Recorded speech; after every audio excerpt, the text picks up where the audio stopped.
সঞ্চার্য রামাবিধ ভক্ত মেঘি কে গৌরাব্দি, গৌর আব্দি অর্থাৎ সমুদ্র। কিসের সাগর? না প্রেমের সাগর গৌর হরি। সাগরে কি আছে একটু আগে বললাম, নোনা জল। আর গৌরের কাছে কি আছে? হরিবোল, অমৃত জল, সেটাও জল।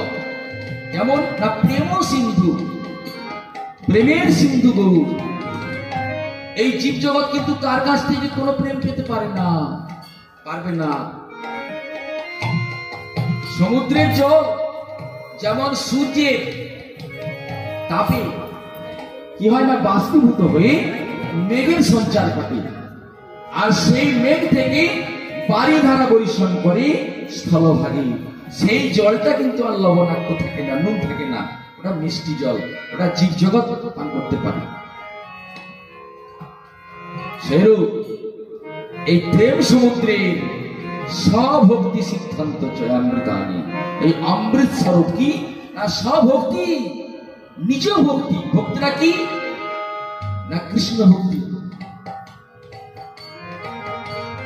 কৃষ্ণানন্দ দাস বাবাজি মহারাজ খুব সুন্দর ব্যাখ্যা করে গেছে।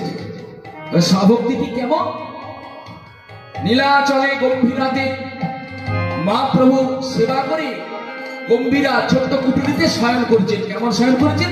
না আড়াআড়ি ভাবে শয়ন করেছেন।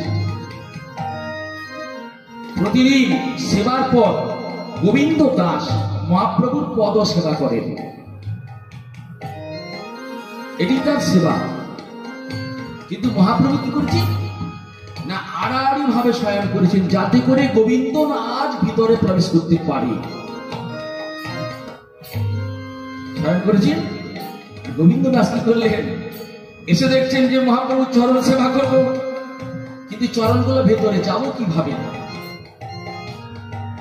প্রভু কি লঙ্ঘন করে যাব কেমন ভাবে? পদধূলি আছে, গায়ে পড়বে। কি করলেন না উত্তরীয়টা মহাপ্রভু আরামকে চাপা দিয়ে দিলেন, ঢাকা দিয়ে দিলেন, দিয়ে লাফিয়ে পার হয়ে গেলেন। পার হয়ে বসে বসে চরণ সেবা করছেন।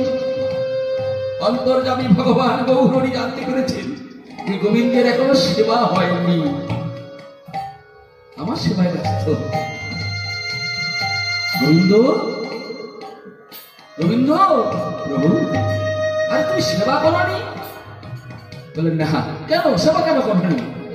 বলে প্রভু যাবো কি করি? যাবে কি করে? তুমি এসেছো কি করে?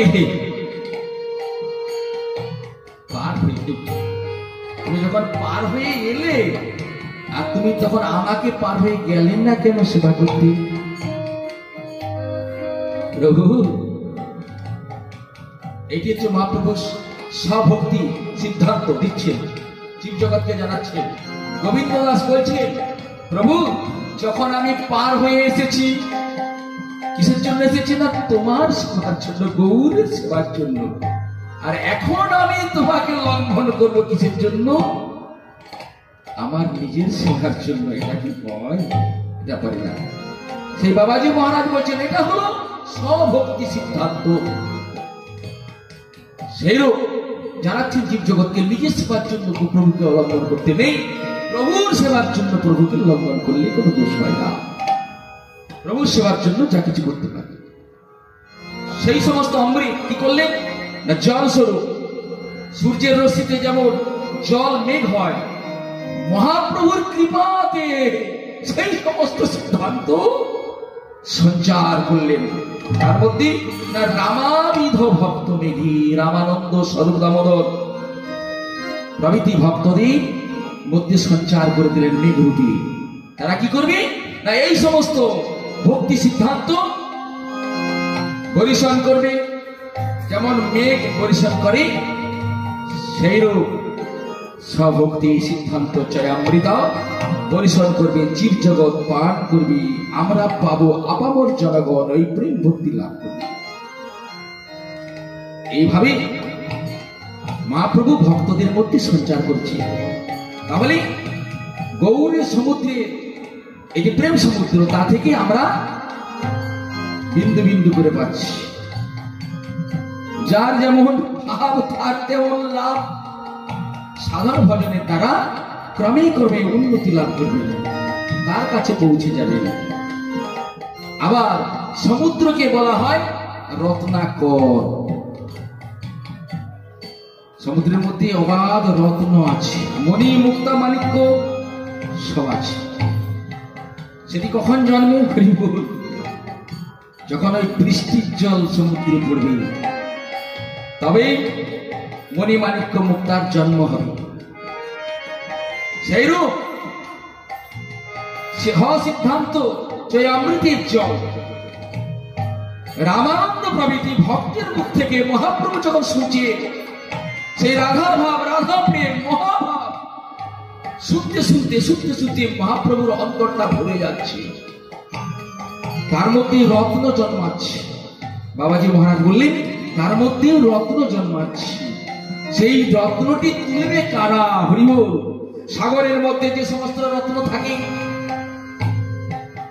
অনেকবার সমুদ্র বেড়াতে গেছেন, কেউ মণিমাণিক্য আনতে পেরেছেন, সেখান থেকে সাগরে ডুব দিয়ে আনতে পেরেছেন? পারেন না। কেন না? সেটি অনেক গভীরে থাকে।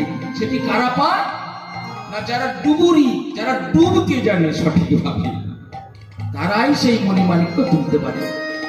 সেইরূপ এই গৌর সমুদ্রে মণিমাণিক্য তোলার জন্য ডুবেছেন কারা? ওগো ডুবিরু সনাতন,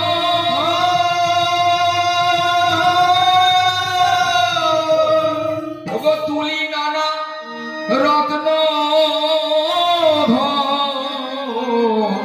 ওগো ডুবিরু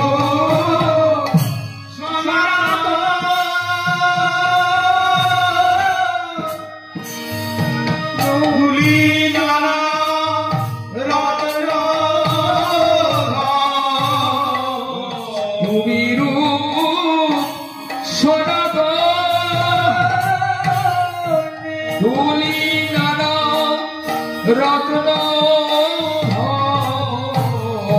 ডুবিরু সনাতন,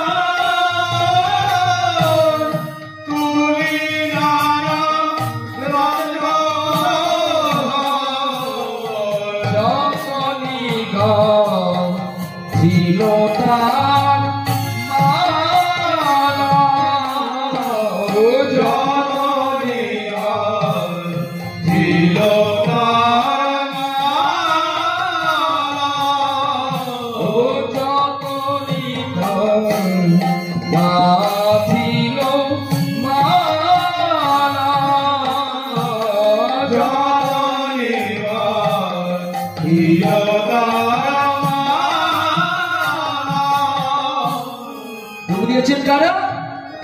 ডুবিরূপ সনাতন।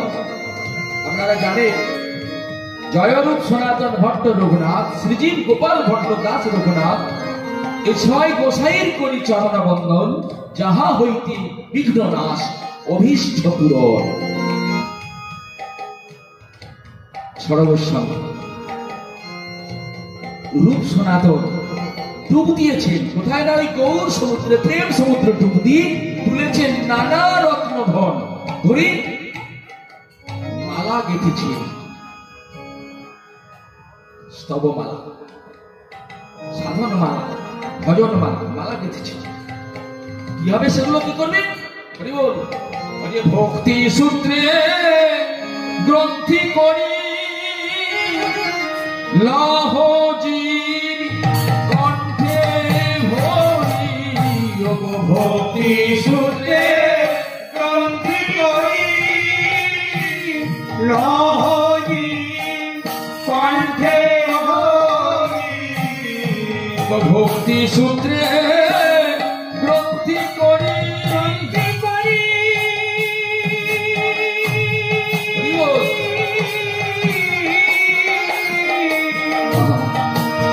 গ্রন্থি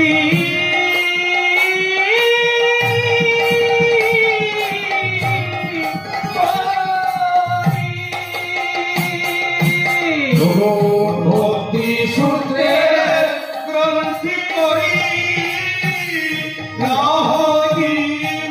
কণ্ঠে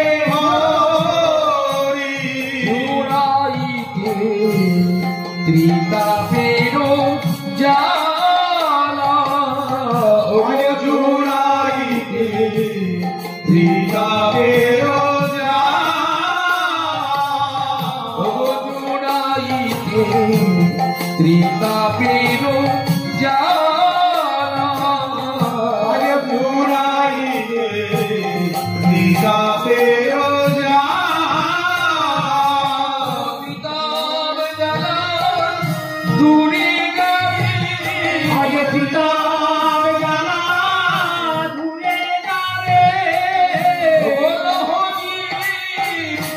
কণ্ঠ ভরি সবাই ত্রিতাপ জ্বালা দূরে যাবে আরে লহরি কণ্ঠে হরি ভরে বদন ভরে বদ হরি বল হরি জ্বালা দূরে যাবে বদন ভরে বদ হরি বল আরে ত্রিতাপ জ্বালা দূরে যাবে আনন্দের উদয় হবে আরে ত্রিতাপ জ্বালা দূরে যাবে আনন্দে হরি বলো ত্রিতাপ জ্বালা দূরে যাবে আনন্দে হরি বলে ত্রিতাপ জ্বালা দূরে যাবে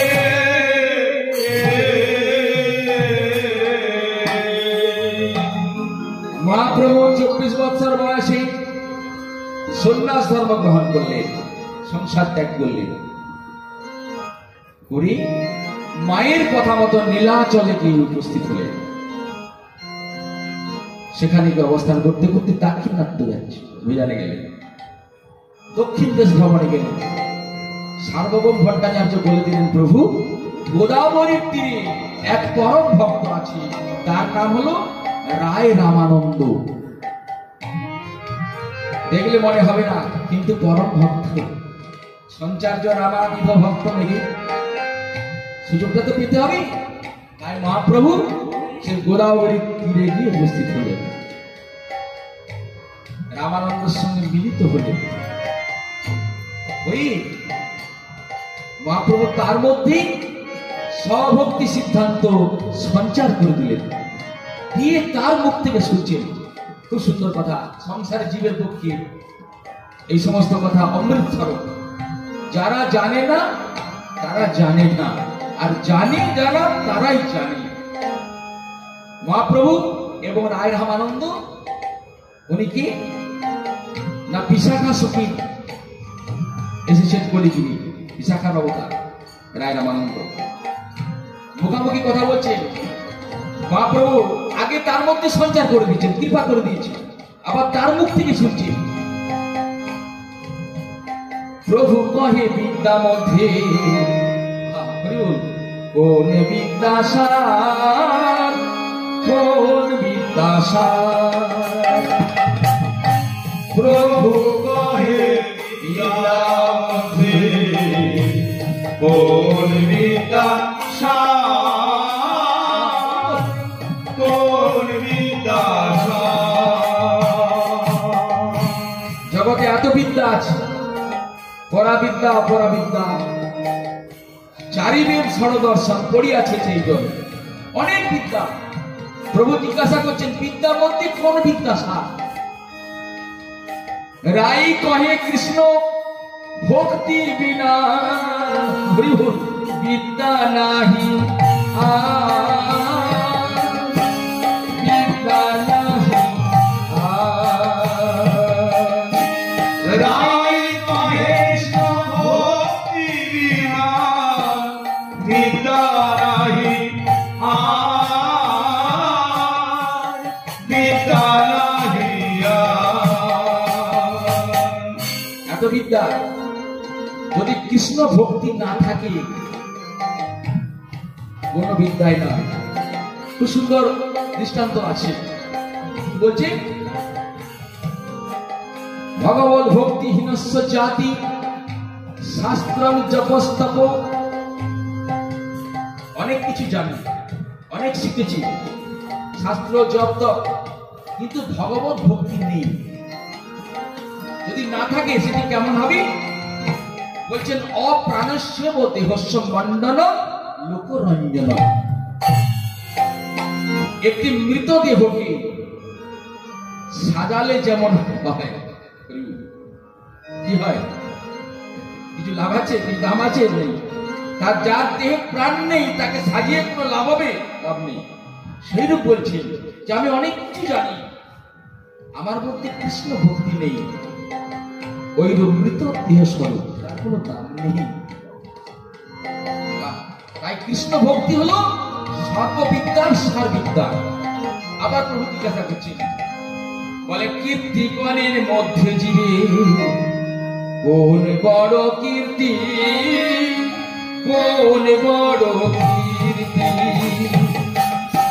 কীর্তিগণের মধ্যে জীবে কোন বড় কীর্তি, কোন বড় কীর্তি।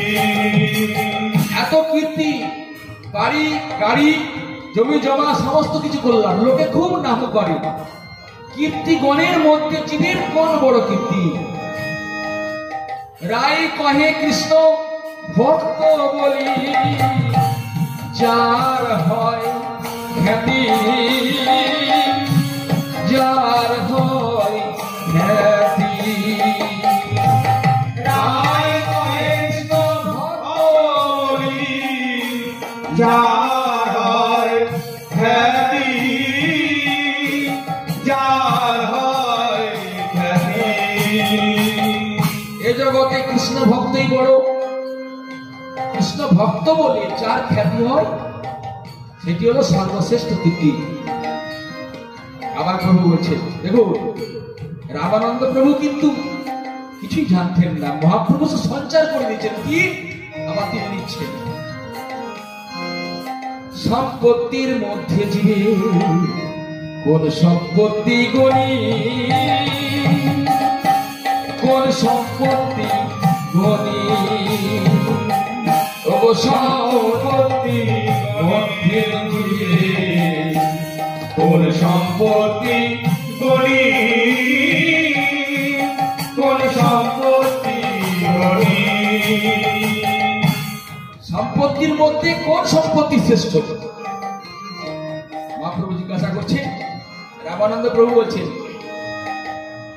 রাই কহে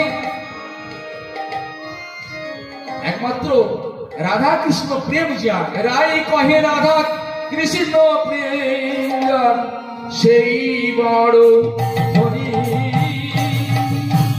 সেই বড় ধনী। রাই কহে রাধা কৃষ্ণ প্রেম সেই বড় ধনী, সেই বড় ধনী। রাধা কৃষ্ণে প্রেম আছে যার,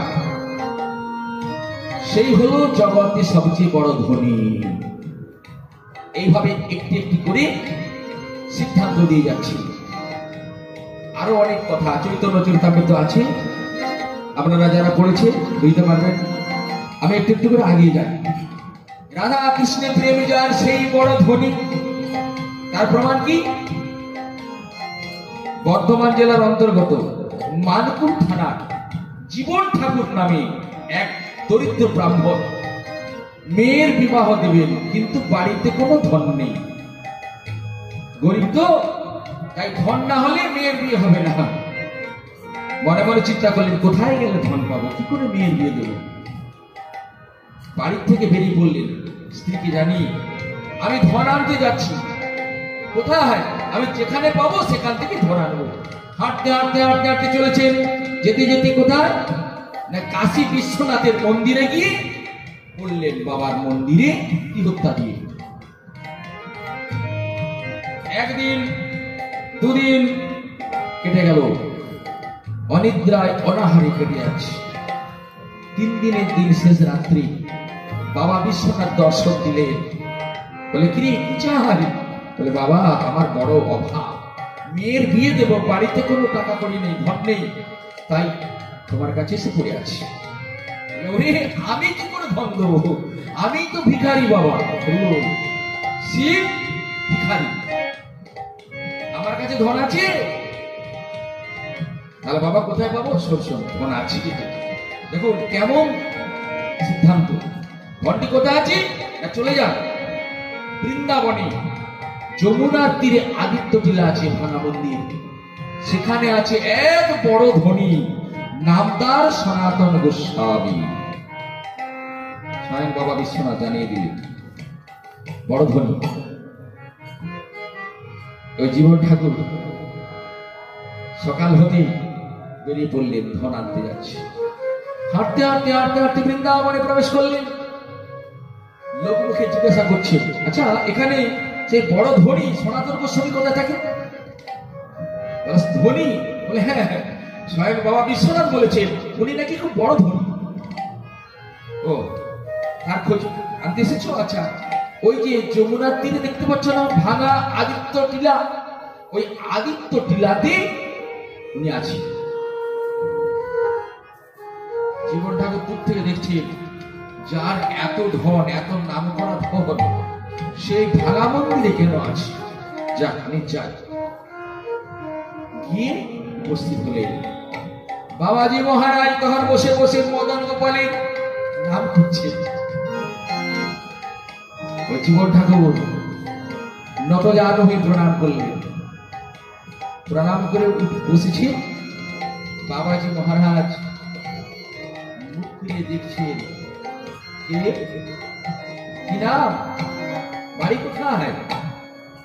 বলে, বাবা আমি পশ্চিম বাংলা থেকে এসেছি, আমার নাম হলো জীবন ঠাকুর। এখানে কেন কেন এসেছো? বাবা আমার মেয়ের বিয়ে দেব, বাড়িতে কোনো টাকা কড়ি নেই, ধনের দরকার। আমি কাশী বিশ্বনাথের মন্দির পড়েছিলাম, উনি মহাদেব বলেছেন যে আপনি নাকি বড় ধনী, তাই আপনার কাছে আমি এসেছি। ভাবছি আমাকে দেখে বুঝতে পারছো না আমার কত ধন আছে? তুমি আমার কাছে এসেছো কেন? কি পাবে আমার কাছে? বলে, বাবা বিশ্বনাথ বলে দিয়েছিল। ও, তুমি বসো বসো বসো বসো বসো। আছে আছে, ধন আছে, ধন আছে। আছি কোথায়? না, যমুনাতে স্নান করতে গিয়েছিলাম, একটি পাথর পেয়ে পেয়েছিলাম। সেই পাথরটির নাম হলো পরশ পাথর। লোহাতে ঠেকালে সোনা হয়ে যাবে। তোমার তো মেয়ের বিয়ে, অনেক সোনার দরকার, তাই ওই পাথরটা মাটিতে পোঁতা আছে, তুমি বাবা একটু কষ্ট করে তুলে নিয়ে যাও, তোমার কাজে লাগে। বাবা আপনার ধন আপনি দেন নিজ হাতে? বলে, টাকা যেদিনে প্রথম পেয়েছিলাম সেদিন থেকে ওখানে আছে, আর আমি ওই দিকে যাই না, জানো, সেদিন থেকে আমি ওখানে যাই না। আপনি দেবেন না? বলে, না আমি স্পর্শ করবো না। সে জীবন ঠাকুর পড়ি বলছেন, বাবাজি এমন আপনি কি ধন পেয়েছেন যে পরশ পাথরকে স্পর্শ করছেন না? বলে, কোন ধনের ধনী হে, কোন ধনের ধনী হে, কোন ধনের ধনী হে, কোন ধনের ধনী হে, ওই যে পরশ পাথর তুলে রাখো, কোন ধনের ধনী হে, পরশ পাথর তুলে রাখো, কোন ধনের ধনী হে, দয়া করে বলো আমার কোন ধনের ধনী হে, দয়া করে কোন ধনের ধনী হে, দয়া করে বলো আমার কোন ধনের ধনী হে। এমন কি ধন পেয়েছেন যে পরশ পাথর স্পর্শ করছেন না? বলে, বাবা ওই ধন আমাদের জন্য নয়, প্রেম ধনের ধনী হে, প্রেম ধনের ধনী হে, প্রেম ধনের ধনী হে, প্রেম ধনের ধনী হে, যেন কৃষ্ণ সেবা করতে পারি, প্রেম ধনের ধনী হে, যেন কৃষ্ণ সেবা করতে পারি, প্রেম ধনের ধনী হে, রাধা কৃষ্ণে প্রেম যার সেই ভাবে ধনী হে, রাধা কৃষ্ণে প্রেম যার সেই ধনের ধনী হে, রাধা কৃষ্ণে প্রেম যার সেই ধনের ধনী হে। অধনী যতন করো ধনেতে চিনিতে না রোগ। আমরা কি করি না, অধনকে ধন বলে চিনি, আর ধনকে কি করি, দূরে রাখি। ধন বলতে কি না, গৌর ধন, নিতাই ধন, কৃষ্ণ প্রেম ধন, এর উপরে আর কোন ধন নেই। চিনতে জানি না, জানি না। আচ্ছা